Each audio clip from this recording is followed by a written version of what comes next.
अनाया अपने होशो-हवास खो बैठी है और कहती है कि चाहे जो मर्ज़ी हो जाए, अब मुझे ये जंग लड़के रहनी है। बारी को अपने हक में करना ही करना है।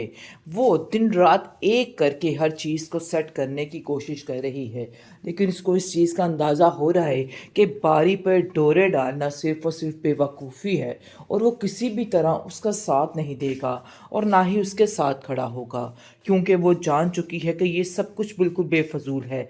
लेकिन फिर भी हिम्मत नहीं हारी। आप देखेंगे कि बारी की मुलाकात उससे हो जाती है परीक्षे से और वो कहता है कि मैं तुम्हारी माँ से बात करना चाहता हूँ। आखिर ऐसी क्या वजह बनी जो तुमने ये सब कुछ कर दिया? तुम्हें बिल्कुल मेरे पे यकीन नहीं था। तुम्हें जो कुछ भी है मेरे पे यकीन होना चाहिए था। चाहे लाख ज़माना जो मर्ज़ी कहता फिरे, लेकिन अफ़सोस की बात ये है कि तुमने एक दफ़ा भी नहीं सोचा कि मैं किसी की बातों में आके कभी भी तुम्हें नहीं छोड़ूँगा।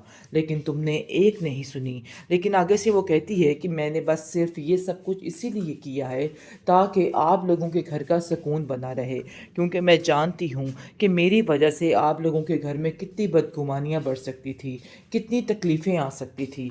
बस इसी वजह से मैंने ये सब कुछ किया। लेकिन परीक्षे का ये सारा चक्कर जो था वो बिल्कुल गलत था।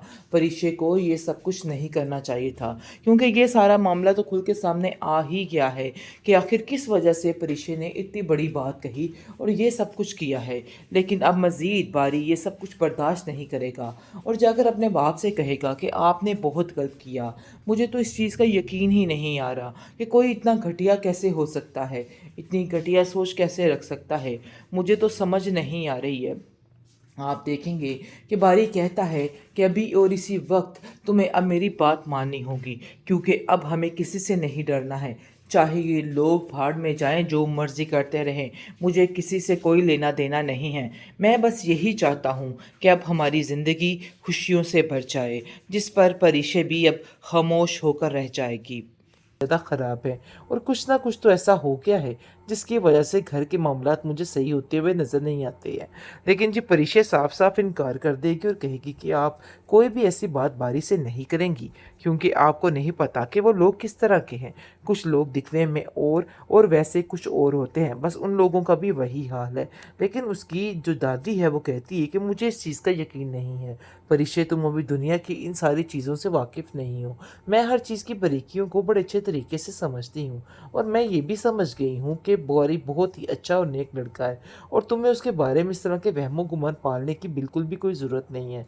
मैं तुमसे बस इतना ही कहूँगी कि अपने दिमाग को दुरुस्त करो और उसके बारे में तुम्हारे दिल में जो भी वसवसे चल रहे हैं ना, उनको निकाल डालो, क्योंकि वो सिर्फ़ और सिर्फ़ तुम्हारे ज़हन के मुताबिक चल रहा है और कुछ भी नहीं है। आप देखेंगे उसकी माँ कहती है कि बेटा, आखिर ये सब कुछ क्या है? मैं तो इतनी खुश थी कि सारे मामलात बड़े अच्छे तरीके से हल हो रहे हैं। लेकिन न जाने अचानक से ऐसा क्या हुआ कि हर चीज़, हर किस्म की खुशी जो है हमारी ख़त्म होके रह गई। वो कहती है कि आप फ़िक्र मत करें, जो होता है ना अच्छे के लिए ही होता है। बस ये भी समझिए कि कुछ अच्छा ही हुआ है, इसलिए आपको बिल्कुल भी परेशान होने की ज़रूरत नहीं है। जो कुछ भी होगा बहुत बेहतर होगा। उसकी माँ काफ़ी हैरान और परेशान है और कहती है कि मैं अपनी बेटी को इस तरीके से तकलीफ़ में नहीं देख सकती, और वो लीज़े से इस मामले पे बात करती है और कहती है कि लीज़े, मुझे साफ-साफ बताओ कि आखिर हुआ क्या है? क्यों परीक्षे इतनी परेशान है? लेकिन वो हमसे कोई भी बात शेयर करने को राज़ी ही नहीं। उसको ऐसा लग रहा है कि जैसे हमसे अगर वो कोई बात शेयर करेगी तो मामले काफ़ी ख़राब हो जाएँगे। हालाँकि ऐसा कुछ भी नहीं है, लेकिन तुम्हें उसे समझाना चाहिए कि हर बात को हमारे साथ शेयर किया करे, ताकि उसके दिल का बोझ भी हल्का हो सके। बारी नाया को देखते कि इतना परेशान है और कहता है कि न जाने क्या मिनाल ये लड़की है, बिल्कुल चिपकू सी है और हर चीज़ पर चिपक कर रह गई है। मुझे तो समझ नहीं आ रही कि आखिर कैसे इस लड़की से अपनी जान छुड़वाऊं। खैर मिनाल काफ़ी परेशान है अपने बाइक के लिए और आकर कहती है कि आखिर क्या हुआ है, तो मुझे सारी बात डिटेल से बताओ। मामलात तो सारे संभल गए थे, आखिर ऐसा क्या हुआ जिसकी वजह से हर चीज़ ख़राब हो गई? जिसको सुनकर वो कहता है कि मुझे खुद इन सब चीज़ों की समझ नहीं आई। मुझे लगता है कि हमें जाकर उनसे बात करनी होगी और देखना होगा कि फरिश्ते ने अपना अपना रास्ता कैसे बदल लिया। जिसको सुनकर बारी कहता है कि अगर वो मान ही नहीं रही तो आखिर मैं क्या करूँ? मैं उधर जाके भी क्या करूँगा? मीनाल कहती है कि बात तो तुम्हारी बिल्कुल ठीक है। मुझे परीक्षा से इस हिमाकत की उम्मीद नहीं थी। अरे कुछ ना कुछ तो ऐसा हुआ है जिसकी वजह से ये सब कुछ हो रहा है, वरना इतनी बेवकूफ़ी कोई लड़की कैसे कर सकती है? जिस पर बारी कहता है, हाँ, मैं इस बात का पता तो लगवा कर रहूँगा और बहुत जल्द उसे पता चल भी जाएगा कि आखिर ये मामला क्या से क्या हुआ, और वो यकीन नहीं कर पाएगा कि आखिर ये सब कुछ ऐसे भी हो सकता है। बहरहाल फ़िलहाल आप देखेंगे कि परीक्षे तरह-तरह के बहाने अपनी माँ के आगे बना रही है कि उसने वहाँ से रिज़ाइन क्यों लिया, और कहती है कि बस मैं उधर काम ही नहीं करना चाहती थी। लेकिन हकीकत बिल्कुल बताने से कासिर है, क्योंकि वो जानती है कि उसकी माँ उसके चेहरे के ऊपर पड़ी परेशानी को बड़े अच्छे तरीके से भांप लेगी और उसको पता चल जाएगा कि आखिर ये सारा माजरा क्या था, क्योंकि वो इस बात से जान छुड़वाने के लिए इन सब चीज़ों को अब पीछे छोड़ रही है। और आप देखेंगे कि परीक्षा की माँ परीक्षा को कहती है कि बेटा मुझे ऐसा क्यों लग रहा है कि तुम मुझसे कुछ ना कुछ छुपाने की कोशिश कर रही हो। कुछ तो ऐसा है जो तुम्हारे दिल में ऐसे बैठा हुआ है, लेकिन फिर भी तुम उसको बताने से गुरेज कर रही हो। मुझे बताओ कि आखिर क्या मसला हुआ है बारी के साथ? सारी बात का मुझे इल्म होना चाहिए।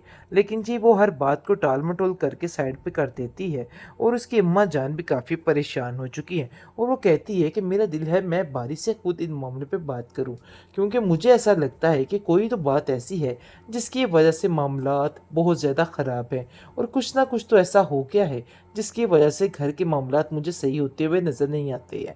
लेकिन जी परीक्षा साफ-साफ इनकार कर देगी और कहेगी कि आप कोई भी ऐसी बात बारी से नहीं करेंगी, क्योंकि आपको नहीं पता कि वो लोग किस तरह के हैं। कुछ लोग दिखने में और वैसे कुछ और होते हैं, बस उन लोगों का भी वही हाल है। लेकिन उसकी जो दादी है वो कहती है कि मुझे इस चीज़ का यकीन नहीं है। परीक्षा तुम अभी दुनिया की इन सारी चीज़ों से वाकिफ़ नहीं हो। मैं हर चीज़ की बारीकियों को बड़े अच्छे तरीके से समझती हूँ, और मैं ये भी समझ गई हूँ कि गौरी बहुत ही अच्छा और नेक लड़का है, और तुम्हें उसके बारे में इस तरह के वहमो-गुमान पालने की बिल्कुल भी कोई ज़रूरत नहीं है। मैं तुमसे बस इतना ही कहूँगी कि अपने दिमाग को दुरुस्त करो और उसके बारे में तुम्हारे दिल में जो भी वसवसे चल रहे हैं ना, उनको निकाल डालो। क्योंकि वो सिर्फ़ और सिर्फ़ तुम्हारे ज़हन के मुताबिक चल रहा है और कुछ भी नहीं है। आप देखेंगे उसकी माँ कहती है कि बेटा आखिर ये सब कुछ क्या है? मैं तो इतनी खुश थी कि सारे मामलात बड़े अच्छे तरीके से हल हो रहे हैं। लेकिन न जाने अचानक से ऐसा क्या हुआ कि हर चीज़, हर किस्म की खुशी जो है हमारी ख़त्म होके रह गई। वो कहती है कि आप फ़िक्र मत करें, जो होता है ना अच्छे के लिए ही होता है। बस ये भी समझिए कि कुछ अच्छा ही हुआ है, इसलिए आपको बिल्कुल भी परेशान होने की ज़रूरत नहीं है। जो कुछ भी होगा बहुत बेहतर होगा। उसकी माँ काफ़ी हैरान और परेशान है, और कहती है कि मैं अपनी बेटी को इस तरीके से तकलीफ़ में नहीं देख सकती, और वो लीज़े से इस मामले पे बात करती है और कहती है कि लीज़े मुझे साफ-साफ बताओ कि आखिर हुआ क्या है? क्यों परीक्षे इतनी परेशान है? लेकिन वो हमसे कोई भी बात शेयर करने को राज़ी ही नहीं। उसको ऐसा लग रहा है कि जैसे हमसे अगर वो कोई बात शेयर करेगी तो मामले काफ़ी ख़राब हो जाएँगे। हालाँकि ऐसा कुछ भी नहीं है, लेकिन तुम्हें उसे समझाना चाहिए कि हर बात को हमारे साथ शेयर किया करे, ताकि उसके दिल का बोझ भी हल्का हो सके।